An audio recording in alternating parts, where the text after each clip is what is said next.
Miért ő? Ez itt a kérdés, és én is erre keresem, és adom meg a választ. Sok szeretettel köszöntök mindenkit, Pásztor András vagyok, ez pedig a Miért ő című podcast műsorom. Minden adásban különböző területről, szakterületről érkeznek hozzám vendégek, akikkel a szakmájukról, pályafutásokról beszélgetünk. Hogy miért ő vagy miért ők, az természetesen kiderül az adásban. Today, my guest is a famous author. His books have been sold more than 25 million copies and have been translated into more than 40 languages. It's very impressive. My guest is Steve Barry. Welcome to my podcast. Thank you for having me on. How are you? How are your days going after the Omega Factor? Everything's doing great. Just working away, getting ready for the 2023 book, which comes out in February, a Cotton Malone adventure called The Last Kingdom. And then Luke Daniels is going to have his own book next summer called The Ninth Man. So we have two books coming next year. So we're busy getting all those ready. I always have a question at the beginning of my show, so I will ask you two. What is the three words that come to your mind about writing? It can be a feeling, a thought, or anything. The simplest words that I would use is do it every day. What does it mean exactly? You got to write every day. You got to write. You have to keep doing it every day. Writing is something that you have to keep going and keep doing it over and over and over. You never get great or good at it. You just get a little better today than you were yesterday. And then tomorrow you get a little better than you were today. And the only way you can do that is by doing it. So my words would be do it every day. And every day would be one word. And how should we imagine your day?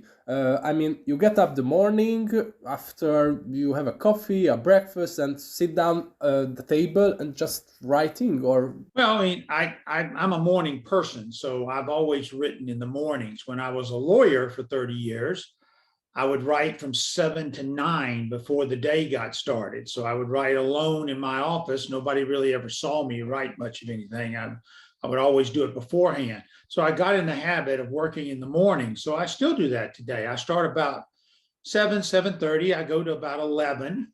I take about an hour off. I come back and I'll go to mid-afternoon. So I do about 6 hours, 7 hours a day. That's about all my brain can take. I try to do 1,000 words a day. That's a good day. 1,000 words is a good day. Sometimes more, sometimes less. But if you can do 1,000 words a day, you can have a novel in about 10, 11 months. So I need a year to write that book. And that's what I mean by doing it every day. I do that 5 days a week. During the week, it doesn't matter whether I feel like it or not. I have to go in there and do it every day. And you work at the weekend or just Monday to Friday? Just Monday through Friday. The weekend is only if I feel like working on that. I don't feel bad if I don't work on the weekend. But during the week, yes, I have to work every day, and I would feel bad if I missed a day. And where do you get your inspiration, or what inspires you when writing books? The number one place where mine comes from is traveling, going to new places, seeing new things, learning stuff that you can only learn when you're right there on the ground in a particular location. So traveling does that for me. That's the way I kind of recharge or restock my imagination bank. Reading helps. There's a lot of ideas that sometimes come from reading, but mainly from traveling, mainly from being places, seeing things and hearing things that I would have never been able to know unless I was physically there. And what are you reading? Have you got a favorite author or? No, I'm reading books right now on the research that I'm doing and writing for the 2024 novel. I don't want to say what that is because I don't want anyone to jump ahead of me and try to get it out beforehand, but I've been reading on a particular subject that I knew very little about. So I delve into that and I read 300 to 400 books on that subject. So I've been very involved in that. I'm about almost done with that novel though. And I'll start the 2025 novel, which I will start writing next year to turn it in 24. So I stay about 2 years ahead of the reader. Okay, let's start at the beginning. How did a lawyer become an author? Well, as all writers experience, I had a little voice in my head, and a little voice in my head told me to write. I used to think that was silly, this little voice, but I've met a lot of writers and I've taught over 3,000, and they all have the same little voice. It doesn't tell you to write a bestseller and sell a bunch of books and all that. It just says, I need you to sit down. I need you to write. If you'll do that, I'll shut up. If you don't, I won't. I ignored that voice for 10 years. It wasn't until the summer of 1990 that I finally listened to it. And I started writing my very first novel. But from the day I wrote my first word to the day I sold my first word was 12 years. I wrote 8 manuscripts during that time. 5 went to New York publishing houses. They were rejected a total of 85 times. I made it the 86th time, 12 years after I started. And that was in 2003. And now we're in my 20th year, and I have 22 published books. And it's amazing. I have to sort of pinch myself every once in a while because it's just amazing how it all worked out. What was your first feeling after your first book? Well, you're talking about when I sold it or when it was published? Both. Well, when it was sold, it was amazing because I was actually in Copenhagen at the time. And this was back when we didn't have cell phones. We didn't have any of this. You got faxes. And I came back to the hotel room and a fax was waiting for me that said, Random House had bought the Amber Room. So 12 years after I started, someone finally bought it.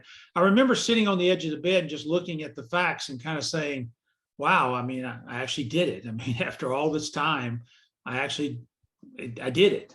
You know, you would think you jump around the room or scream or whatever, but I really didn't. I mean, after 12 years, you got a little numb. And it was just this satisfied feeling that I did it. I went out that night and had a Baltic lobster. That was a little bit of a celebration. That was very nice. The book wasn't published, though, until almost a year and a half later. And it was amazing to go into a bookstore and see my book sitting on a shelf. That still is amazing to this day. It still is just incredible to this day. It's a feeling of accomplishment. It's a feeling of, wow, look, I made that whole story up and there it sits and other people will now read it and enjoy it. It's quite a satisfying feeling. Yes. Thank you. What is the easiest thing about writing? Nothing. Nothing. Nothing. It really is. There's nothing easy about it at all. It's quite a difficult endeavor, to be honest with you. But the great thing is anybody can do it. There's no magic to anybody. There's no magic to me. There's no magic to anybody. If you have that little voice in your head that tells you to write and you want to write and you're determined to learn the craft of writing, you can do it. Nothing stops you. Nothing cuts you off from doing it. But that doesn't make it easy. In fact, it's very difficult. I was told once it's one of the most difficult things you'll ever do in your life, and I agree with that. Now, do you get proficient at it? Do you get where you can tackle the difficult parts and go forward? Yes, you do. Practice teaches you that. As you do it, you get better at it, but you never get good at it. You just get better at it each day, a little bit better. So for me, I can write a novel now. I can plot a novel. I can go through it. I know where the pitfalls are. I know where things are going to get tough, where things may need adjustment. This all comes from experience, but it's never, ever, ever easy. But when I read your book, it seems like it's a magic. I wish it was magic, but it's not. That took about a year and a half of work. I read the novel about 50 to 60 times. So there was an enormous amount of research and editing and rewriting and everything that goes into producing that final. So there's no magic formula. It takes time and energy, and you have to keep doing it and doing it and doing it. Okay, and what is the most difficult about writing? To traveling, the locations, or? No, I would have to say finishing what you started is the most difficult thing of all. 90% of all writers do not finish what they start. That is a sad fact. They stop. They give up. Even I have this problem. Halfway through every single novel, I have a point where it just gets so difficult and so much, and I'm so sick and tired of it that how can I finish this? How can I get this done? How can I possibly do it? The difference between me and the other writers who quit is I've experienced that and I learned from it, and I know now how to power through it. And so I power through it and I get forward and I keep going, and that feeling passes, and we always get to the end. And the end is the most satisfying part. When you write that last word, you go, wow, it's done. I don't have to think up anymore. I've got to edit it. I've got to change it. I've got to work on it, but I don't have to think up anything anymore. And how many times you read your book? 50 to 60 times, at least. I read it so much that I never, ever want to ever read it again. I want you to read it and I want other readers to read it, but I don't want to read it again. No. Okay, and what are the processes? I mean, from inventing the story to buying the book in the bookstore? Oh, well, I have to get an idea. I need something from history, something real, something that is kind of, ooh, you kind of go like, ooh, that's pretty cool. Wow, I want to know more about that. Ooh. And sorry, who give this story? The publisher, or you heard in the supermarket, or? No, I have to get that idea myself. That comes from me. And that usually comes from traveling, where I come across these cool things from the past. Now, the next part, though, is that cool thing still has to be relevant today. It's okay to have something cool, but it's still got to matter today. I call that the so what. So I need the ooh and the so what. I need both. Now, once I get those, I then have to come up with a story to mix them together. And that takes time. That takes months of thinking through. And then I try to outline about 100 pages ahead, so I can get about 100 pages ahead of myself, so that when I finish the book I'm working on, the next day I can start this book and I'm ready to go. So I'm doing two things at once back here. I finish this book, I start this one. And as I write, I try to outline about 50 to 100 pages ahead of myself to stay ahead of me so I don't get where I stop. Unfortunately, you write faster than you plot, so you always catch up with yourself, always. I'm doing research all during that time. I'm using 300 to 400 sources to write the book, and I'm going through those sources. After a year, I have a book. It's turned in. We go through the editing process. We go through the finalization process. Then it goes into production, and then it goes into marketing. And usually from the time I turn it in to the time I publish it is about a year. So I'm a year behind when it's published.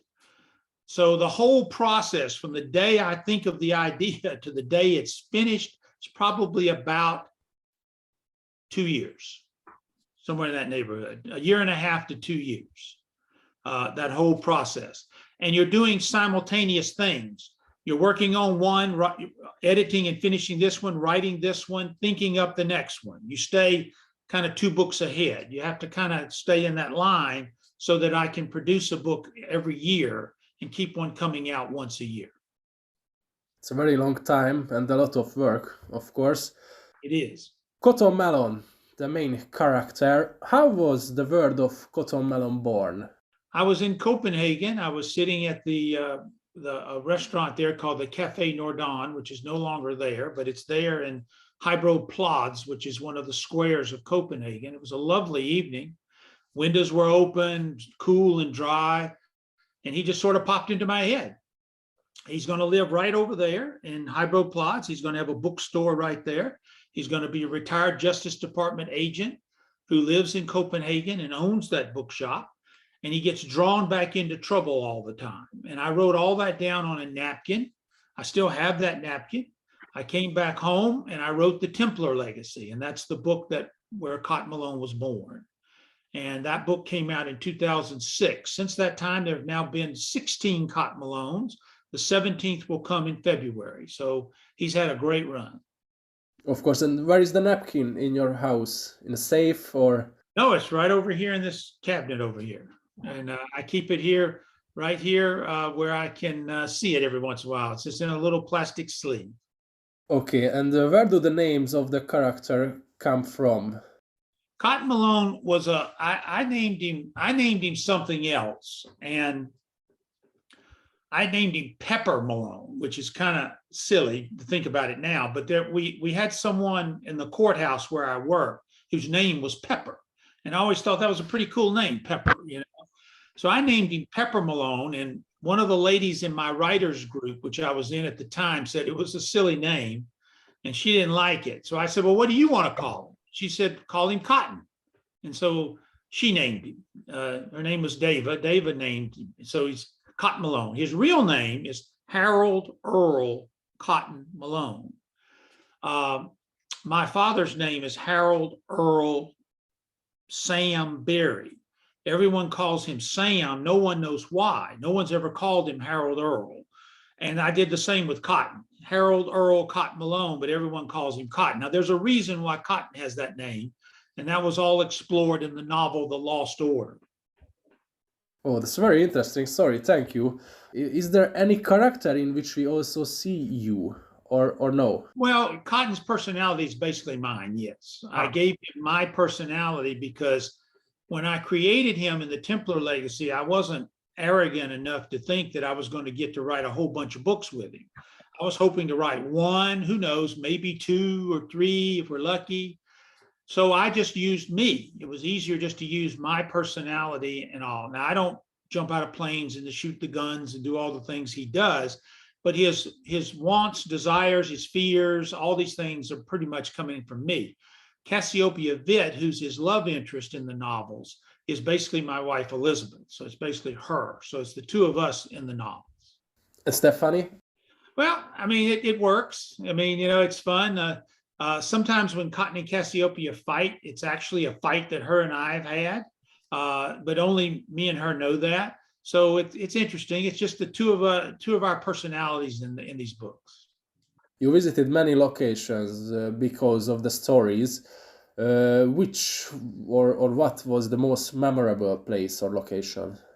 Wow, I kind of like them all, to be honest with you. Each one's very special because they form, you know, part of the story. Locations in my novels are actually like a character in the story. So I like them all. I loved going to Russia. I loved, Germany, of course, where the next book takes place, Austria, France, Copenhagen, Denmark, all these places. I really kind of love them all. I really don't have a particular favorite. They're all special to me. In the future, will the story take place in Hungary or will be a Hungarian character?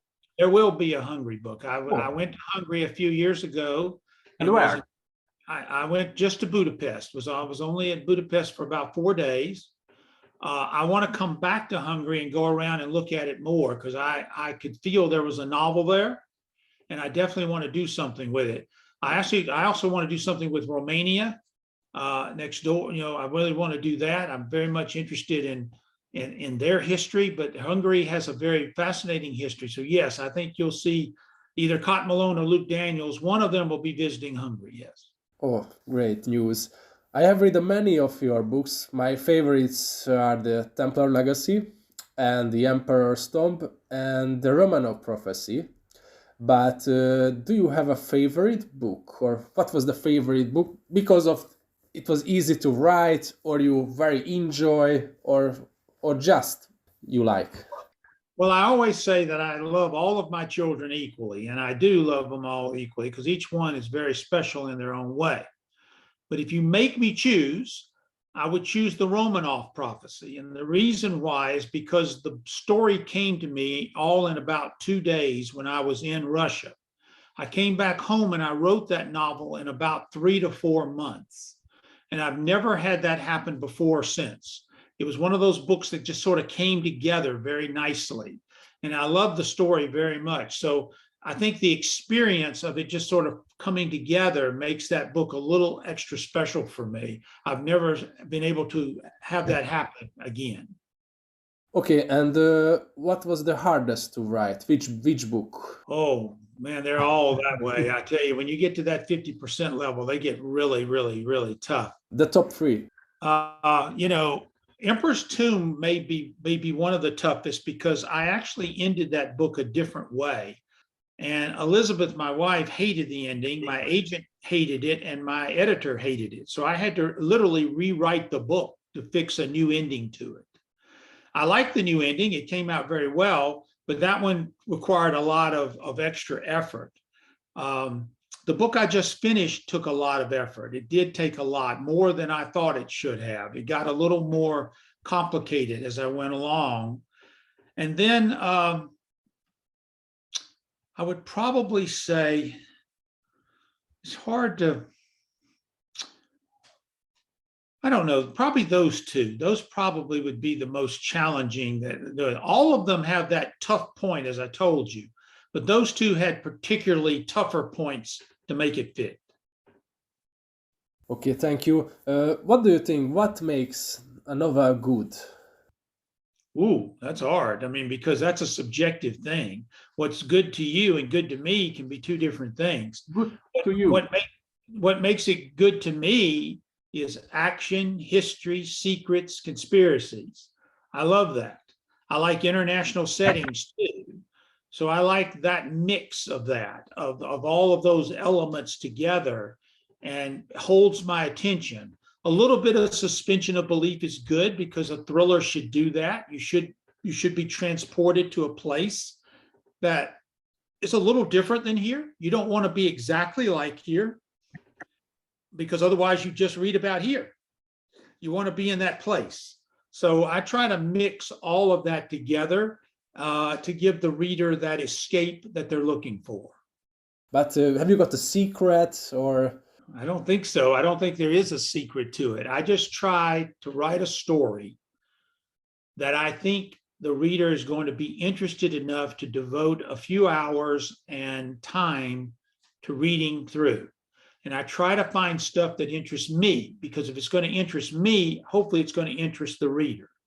I've been lucky so far that I picked pretty good. I picked some really interesting stuff that people kind of go like, ooh, I didn't know anything about that. Wow, I want to know more about that.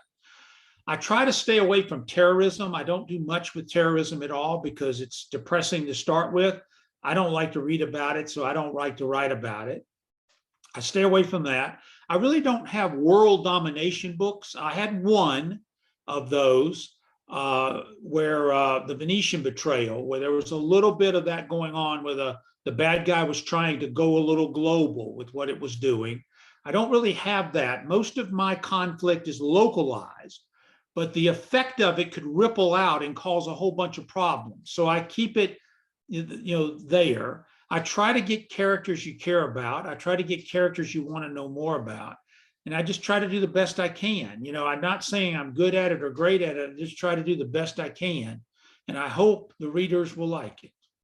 Thank you. At the beginning of your books, you always thank to your wife for her support. How does your wife support you exactly? Well, she never has a discouraging word. She always is just a bubbling of optimism. She goes on the research trips, and she keeps me focused on those when I get irritated. And I can get irritated sometimes with them when I'm not finding what I'm looking for. She's also the first reader of the novel. So she's the first editor of the novel. She's an editor in her own right. She owns a company called 1001 Dark Nights, which is a publisher in the romance genre, and she edits around 30 to 40 manuscripts a year. So she's an accomplished editor. So she's the first read of the novel. So she gives it the first once over, and she's pretty tough. She's really tough on me, and she doesn't cut me any slack. So the novels are better thanks to her. And she also goes with me on all the promotion and everything. So she's there every step of the way. Your next book is The Last Kingdom, and After the Ninth Man with Luke Daniels. But what comes next? Will Nick back, or Cotton Malone? Cotton Malone will be back in the spring of 2024 in a book that's called The Atlas Maneuver. It's an interesting story. And then Luke Daniels will be back in the summer of 2024 with his next adventure, which we don't have a title for yet. Okay. At the each end of show, I always tell why he or she my guest. So I'm telling why you are my guest. Varied, exciting stories. Interesting, realistic characters. You have consistently good quality books. You also mention, but I write to you. Sometimes you use 300 sources for credibility. This is also amazing. And one of my favorite parts at the end of the book, when you describe what is a historical fact and what is fiction. But what do you think? Why you are one of the best authors today? What makes you unique? I think Cotton Malone makes me unique because that's a character I created that's different than other heroes. And that's what you have to do in today's thriller world. You got to come up with something fresh, something new, something different, something that the readers will catch on to and like and want to know more with. So I credit Cotton Malone with the success. He's been very, very good to me. Okay, thank you. I have 5 question cards. You have to choose one, so please tell me a number between 1 and 5. 4. 4. Okay, here you can now answer on any topic, so there are no restrictions. And the question is, what are you proud of? Wow. Well, I would say I would be proud of my children, number one. I mean, that's very good. I have, my children have all done very well, and so I'm definitely proud of them. I'm certainly proud of my wife. She is wonderful. She does a great job and takes care of everything. And I'm also proud of my readers. And I thank them for everything, because I would not be here talking to you, and I would not be writing books, and would not be doing what I'm doing if it wasn't for them. So I have great pride in my readers, and I like and I respect every one of them, and I thank every one of them. Okay, thank you very much, and thank you for accepting my invitation. Thank you for the conversation. Ladies and gentlemen, my guest was Steve Berry. Have a good day. Thank you. Thank you, sir.